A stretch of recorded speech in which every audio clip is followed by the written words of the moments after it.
ચાલો તો હવે આપણે જોઈએ ફરતું આર્મેચર અને ફરતું ફિલ્ડ પ્રકારનું અલ્ટરનેટર. તમને અત્યાર સુધી કન્ફ્યુઝન હતું ને ભાઈ ફિલ્ડ વાઇન્ડિંગ કેમાં મૂકવી ને આર્મેચર વાઇન્ડિંગ કેમાં મૂકવી ને, તો આમાં શું કે ફરતું આર્મેચર પ્રકારનું અલ્ટરનેટર. બે પ્રકારના અલ્ટરનેટર હોય, ફરતું આર્મેચર પ્રકારનું અને ફરતું ફિલ્ડ પ્રકારનું અલ્ટરનેટર.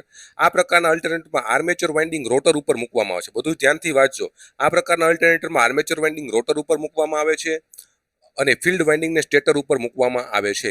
આની લાક્ષણિકતા છે એ શું શું હોય? નાના અલ્ટરનેટર માટે ઉપયોગી હોય છે, ઓછા વોલ્ટેજ માટે ઉપયોગી હોય છે, ઓછા કરંટ માટે ઉપયોગી હોય છે, ઓછી ક્ષમતા માટે આનો ઉપયોગ છે થતો હોય છે.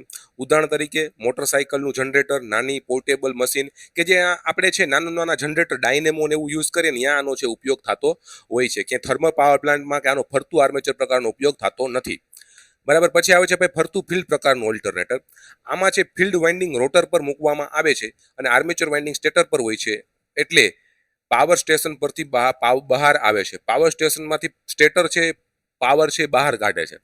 લાક્ષણિકતા શું હોય છે? મોટા અલ્ટરનેટર માટે ઉપયોગી થાય છે, વધારે વોલ્ટેજ અને કરંટ માટે ઉપયોગ થાય છે, ઉદ્યોગો અને પાવર પ્લાન્ટ માટે ઉપયોગ થાય છે, પાવર લાઇન ને બહાર કાઢવી સરળ બને છે. ઉદાહરણ તરીકે હાઇડ્રો અને થર્મલ પાવર પ્લાન્ટમાં આવા પ્રકારના અલ્ટરનેટરનો ઉપયોગ થાય છે અને આવા પ્રકારના અલ્ટરનેટરમાં ઓલરેડી સિલિન્ડ્રિકલ ટાઈપ છે રોટરનો ઉપયોગ થતો હોય છે. બરાબર. હા, હાવ યાદ રાખવાના સિમ્પલ મુદ્દાઓ, પ્રકારો. બરાબર. ફરતું શું? આમાં આર્મેચર ફરતું હોય, આમાં ફિલ્ડ ફરતું હોય છે. ઉપયોગ નાના ઉપકરણો માટે, મોટા જનરેટર માટે. ઓછી શક્તિ હોય છે ને વધુ શક્તિ હોય છે. એટલે મેઇન છે ને એફિશિયન્સી સૌથી વધારે કેમ હોય? રોટેટિંગ ફિલ્ડ પ્રકારના અલ્ટરનેટરની એફિશિયન્સી વધારે હોય છે આની. બરાબર. એટલી વસ્તુ. ચાલો MCQ ટાઈમ આવી ગયો. હજો રોટેટિંગ આર્મેચર પ્રકારના અલ્ટરનેટર ક્યાં વપરાય છે? રોટેટિંગ જે આર્મેચર પ્રકારનું અલ્ટરનેટર હોય એ ક્યાં વપરાય છે બેઝિકલી? તો કે મોટરસાઇકલમાં આપણે રોટેટિંગ આર્મેચર પ્રકારનું અલ્ટરનેટરનો ઉપયોગ કરીએ છીએ. બીજું છે રોટેટિંગ ફિલ્ડ પ્રકારમાં આર્મેચર ક્યાં હોય છે? રોટેટિંગ જે ફિલ્ડ પ્રકાર હોય એમાં આર્મેચર છે બેઝિકલી ક્યાં હોય છે? તો એનો બેઝિક આન્સર તમને ખબર જ છે કે ભાઈ સ્ટેટર ઉપર છે હોય છે. જે હમણાં આપણે જોયું કે ભાઈ રોટેટિંગ ફિલ્ડ પ્રકારમાં આર્મેચર છે ક્યાં હોય? તો કે ભાઈ સ્ટેટર ઉપર છે આર્મેચર હોય છે. રોટેટિંગ ફિલ્ડ હોય તો સ્ટેટર ઉપર આર્મેચર આપણે રાખવાનું હોય છે. મેં તમને કીધું હતું ને કે ભાઈ જો સિમ્પલ છે. રોટેટિંગ આર્મેચર પ્રકાર, રોટેટિંગ ફિલ્ડ પ્રકાર અને રોટેટિંગ આર્મેચર પ્રકાર. એટલા માટે કે ભાઈ ફિલ્ડને તમારે રોટેટ કરવી છે તો એને રોટર ઉપર રાખજો. ફિલ્ડ વાઇન્ડિંગને રોટર ઉપર રાખજો. બરાબર. રેડી. અને જો આર્મેચર વાઇન્ડિંગને રોટેટ કરવી છે તો આર્મેચર વાઇન્ડિંગને તમે છે શેમાં રાખજો?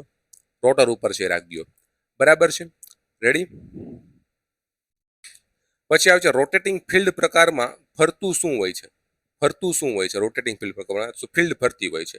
કયા પ્રકાર વધારે પાવર માટે યોગ્ય છે? તો કે બી રોટેટિંગ ફિલ્ડ.